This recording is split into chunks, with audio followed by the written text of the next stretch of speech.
The crowd roars as Muhammad Ali enters the arena, his confident stride carrying him toward a moment that would define not just a fight, but boxing history itself.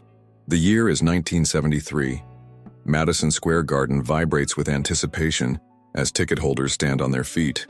Cameras flash and commentators struggle to be heard above the deafening noise. Ali, 28 fights into his professional career, faces an opponent with a reputation for bending rules, Chuck Wepner, a fighter whose determination often overshadowed his technical abilities.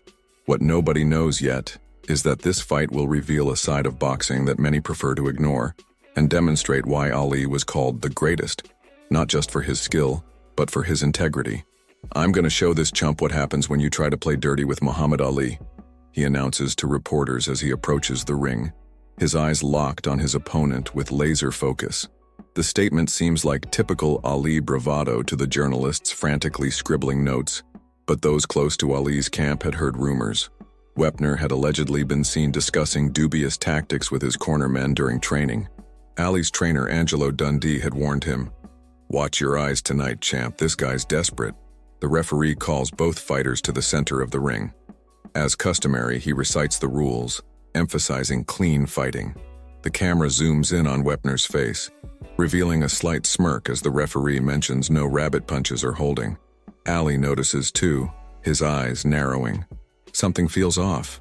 The energy in the arena shifts subtly as the opening bell rings.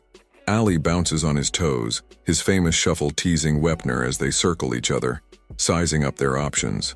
First round begins cautiously. Ali tests Wepner with quick jabs, moving gracefully despite recently returning from his controversial boxing ban. Wepner responds with wild swings that mostly catch air. The crowd settles in, expecting Ali's typical masterclass performance. Then it happens. The first red flag. During a clinch, Wepner's glove brushes suspiciously across Ali's eyes. The referee doesn't notice, but Ali immediately blinks rapidly, momentarily disoriented. The commentators miss it too, focused on other aspects of the fight. "Keep your eyes open, champ," Angelo Dundee shouts from the corner, confirming Ali's suspicions. This wasn't accidental. As the round continues, Ali maintains distance, reassessing his strategy. The crowd grows restless, expecting fireworks but seeing caution instead. They don't understand the silent battle of wits unfolding before them. Ali has recognized the threat and is adapting, his mind calculating as rapidly as his feet are moving. When the bell rings, ending round one, Ali returns to his corner with determination hardening his features. "He's trying to thumb my eyes, Angelo," Ali whispers as his cutman applies cold metal to his face. "I noticed," Dundee responds, "but the ref's missing it. You gotta protect yourself and find your moment." Ali nods, a plan forming in his brilliant tactical mind. The crowd's murmuring grows louder, their thirst for action unquenched by the opening round. Little do they know, they're about to witness not just a fight, but a chess match with devastating consequences. As round two begins, Ali appears more aggressive, moving forward with purpose. Wepner, emboldened by his unpunished tactics in the first round, continues his strategy. During another clinch, his glove again moves toward Ali's face, but this time Ali is ready, shifting just enough to avoid the thumb, while keeping the tactic visible to the referee, who finally issues a warning. The crowd catches on now, boos raining down on Wepner. The narrative of the fight has shifted, the villain exposed, the hero challenged. Ali steps back, pointing at Wepner. "You trying to blind me, sucker? You can't beat me fair, so you gotta cheat?" The garden erupts, thousands rising to their feet, the momentum decisively swinging toward Ali. Wepner, exposed and frustrated, abandons subtlety for aggression, rushing forward with wild punches. This is exactly what Ali wanted, control of the psychological battle. With each missed punch, Wepner grows more desperate, more careless. The trap is set, waiting to be sprung by the master tactician in the ring. In the stands, a young sports journalist named Xavier Collins watches intently, recording every detail for his column. Collins, known for his uncompromising ethics in sports reporting, recognizes what's unfolding before anyone else. This isn't just a fight anymore. It's becoming a morality tale about the soul of boxing itself. He furiously scribbles notes, determined to capture the significance of what he's witnessing. Ali isn't just fighting for a win, he thinks. He's fighting for justice in a sport plagued by corruption. As the third round begins, tension in the arena reaches fever pitch. Everyone is now watching for Wepner's dirty tactics, and the referee scrutinizes every clinch. Ali has successfully exposed his opponent's game, but the fight is far from over. Wepner lands a legitimate blow that rocks Ali, sending a collective gasp through the crowd.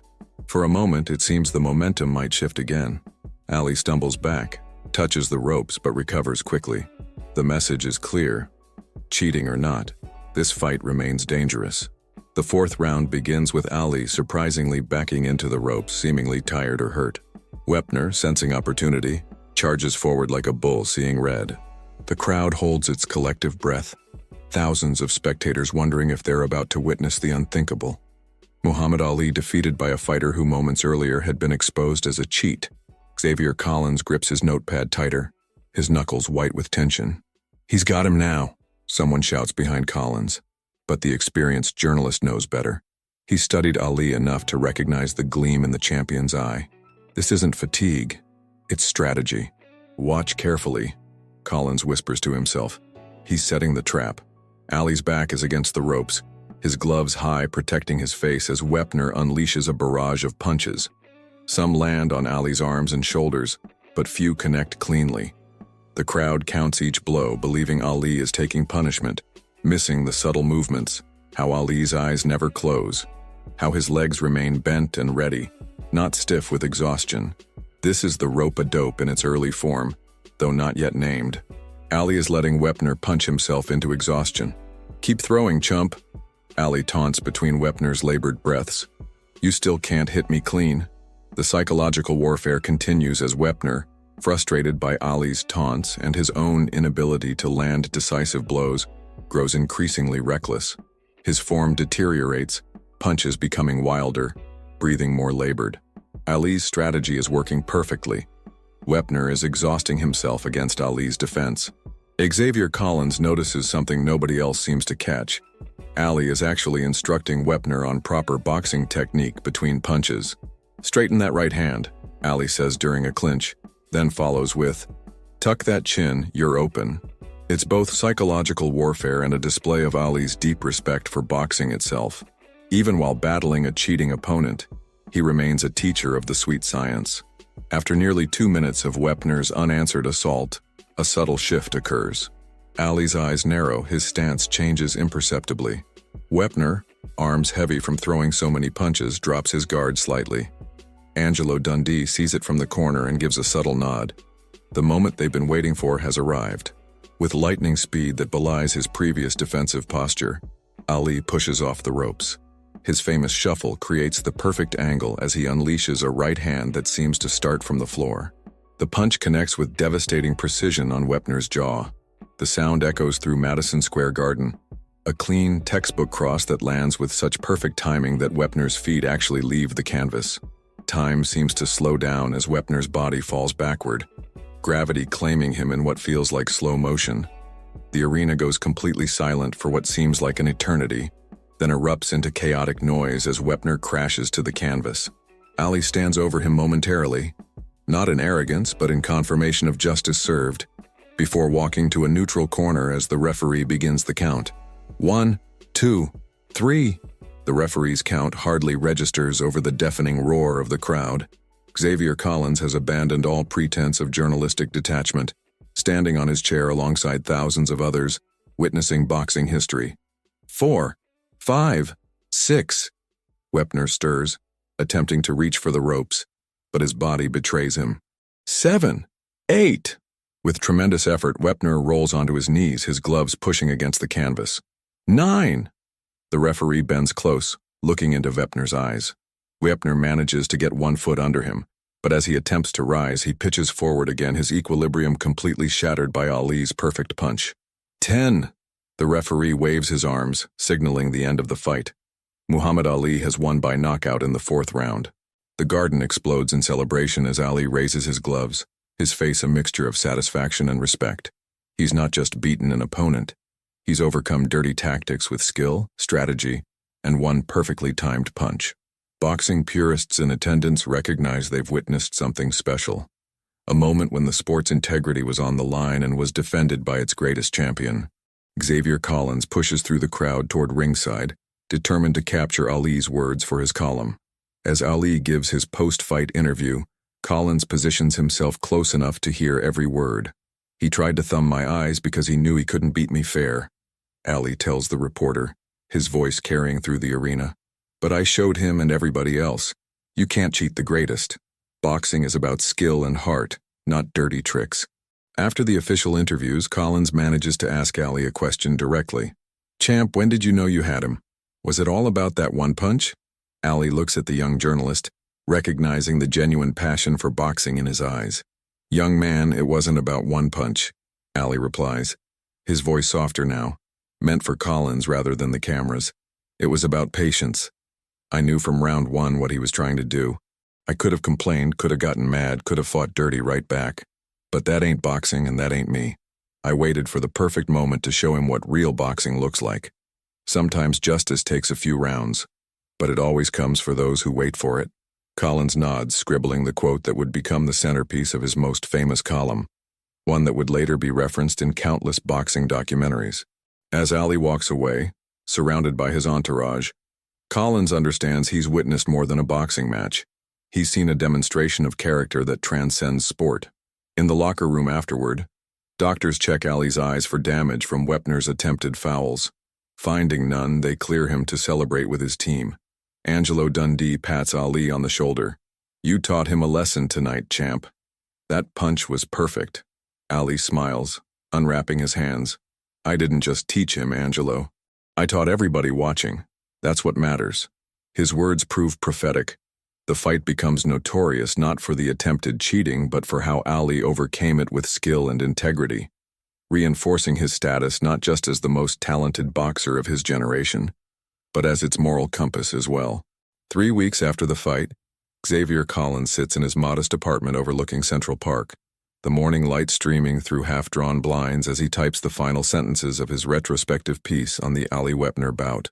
His initial fight night column had captured the immediate drama, but this follow-up article aims to place the fight in its proper historical context. His editor at Sports Illustrated had given him unprecedented space, 5 full pages, recognizing the cultural significance beyond just boxing. "The punch that ended the fight wasn't just about power or timing," Collins writes, his fingers dancing across the typewriter keys. "It was Ali's declaration that boxing, when practiced at its highest level, is incorruptible. In an era when sports increasingly reflect our societal values, Ali's victory represents something profound, the triumph of skill and integrity over desperation and deception." The phone rings, interrupting his flow. Collins answers with mild irritation, but his expression quickly changes to surprise. "Yes, this is Xavier Collins. He's where?" "You're kidding." He glances at his watch. "I'll be there in 20 minutes. Hanging up, he grabs his jacket and rushes out, leaving his half-finished article in the typewriter. 30 minutes later, Collins walks into a small Harlem gym, where young boxers train under flickering lights. The atmosphere is electric. Children and adults alike crowded around a tall figure in the center of the room. Muhammad Ali, dressed in street clothes rather than boxing attire, demonstrates proper punching technique to wide-eyed youngsters. Collins stands back, observing the scene with journalistic detachment that gradually melts into genuine appreciation. "Keep that elbow tucked, young brother," Ali instructs a skinny teenager, throwing jabs at a worn heavy bag. "The power comes from your legs and hips, not just your arms. Boxing is about using your mind as much as your muscles." The boy adjusts his form, landing a crisp jab that makes the bag sway. Ali beams with approval, placing a hand on the boy's shoulder. "There you go, you might be the next champion right here." A gym manager notices Collins and approaches. "He's been doing this since 6 this morning," the manager explains quietly. "No cameras, no publicity. Called me last night saying he wanted to work with some kids from the neighborhood. These kids may never forget today." Collins nods, understanding the significance. This wasn't the bombastic, headline-grabbing Ali that the public knew. This was something more genuine, a champion giving back without expectation of recognition. It added another dimension to the man Collins had watched overcome cheating in the ring.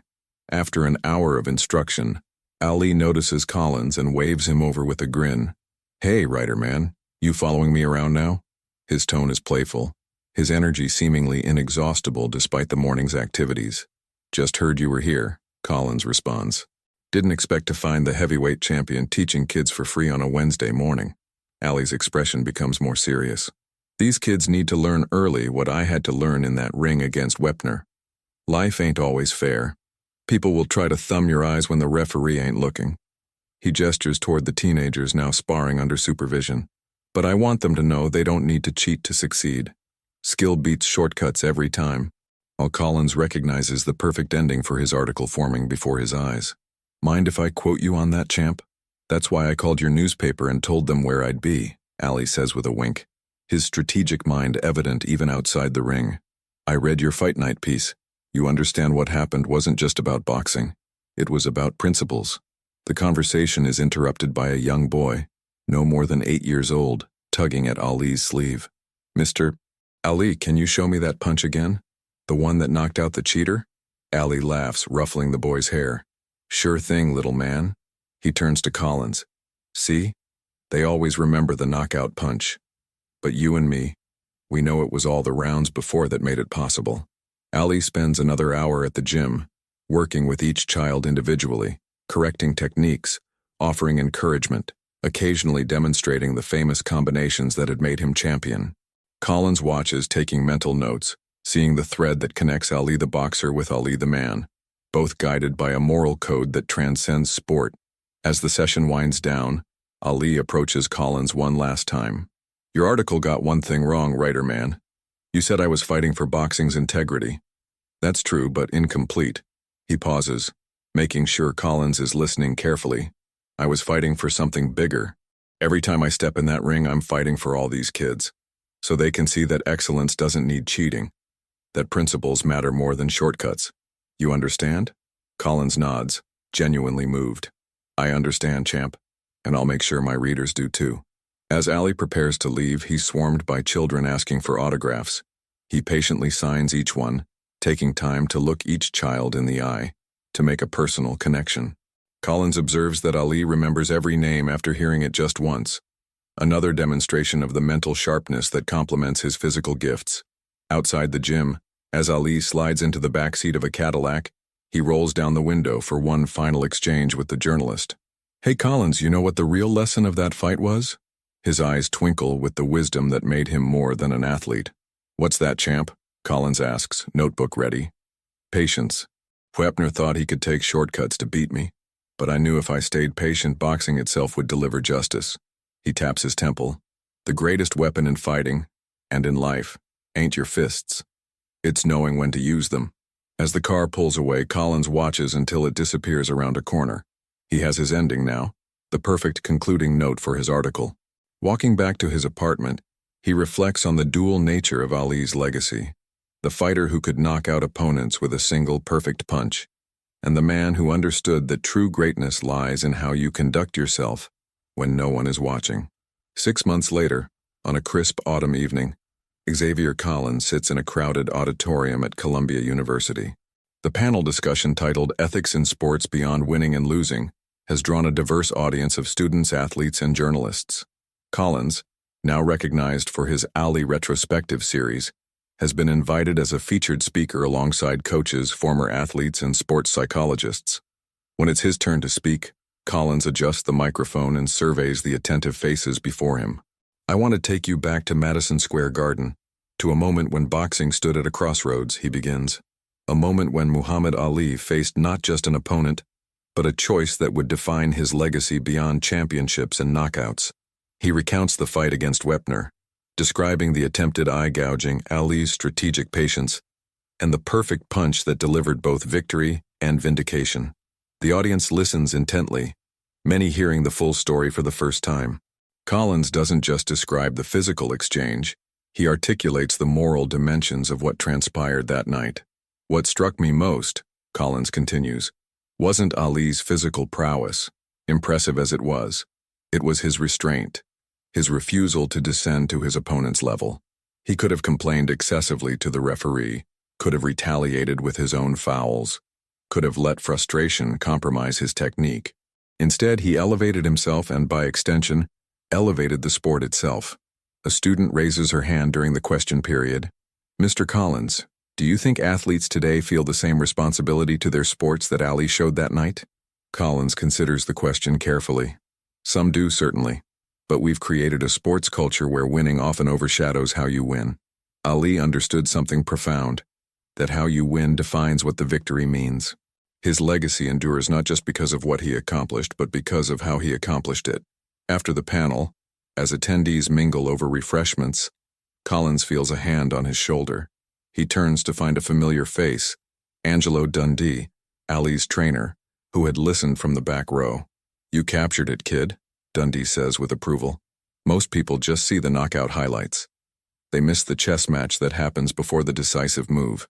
Ali would appreciate how you told the whole story." Collins is momentarily speechless, honored by the validation from someone who knew Ali better than most. "Thank you, Mr. Dundee. That means a lot coming from you." Dundee nods, then lowers his voice. "Ali asked me to give you something if I saw you." He reaches into his jacket pocket and pulls out an envelope. "He's been following your writing. Says you're one of the few who gets what boxing is really about." Collins accepts the envelope, opening it after Dundee moves on to greet other attendees. Inside, he finds a handwritten note on personalized stationery. "To Xavier Collins, a man who knows the difference between seeing a fight and understanding it. Keep telling the truth about boxing and about life. They're more similar than most people realize. Muhammad Ali." Beneath the note is a black and white photograph from the Wepner fight, the exact moment when Ali's perfect punch connected, changing not just the outcome of the fight, but reinforcing a principle larger than boxing itself. Ali has signed it simply, "Patience delivers justice. Muhammad Ali." Collins carefully returns the items to the envelope, deeply moved by Ali's gesture. As a journalist, he had sought to capture the truth of what he witnessed that night at Madison Square Garden. Now he realizes that his words had formed a bridge between Ali's actions in the ring and a wider audience seeking meaning beyond the spectacle of sport. In the years that follow, Collins rises to prominence as one of America's most respected sports journalists, known for examining the ethical dimensions of athletics rather than just reporting scores and statistics. The Ali-Wepner fight becomes a touchstone in his career, a perfect example of how sports, at their best, can illuminate truths about human character. And whenever young journalists ask him about the secret to his successful career, Collins shows them the photograph and Ali's note now framed on his office wall. "The greatest stories in sports aren't about who won or lost," he tells them. "They're about the choices people make under pressure, when everything they value is on the line. Muhammad Ali taught me that in one perfect punch, patience, principle, and precision can overcome deception every time. That's true in boxing, in journalism, and in life." The story of that fight, through Collins' telling, becomes more than a boxing anecdote. It enters the cultural lexicon as a parable about integrity.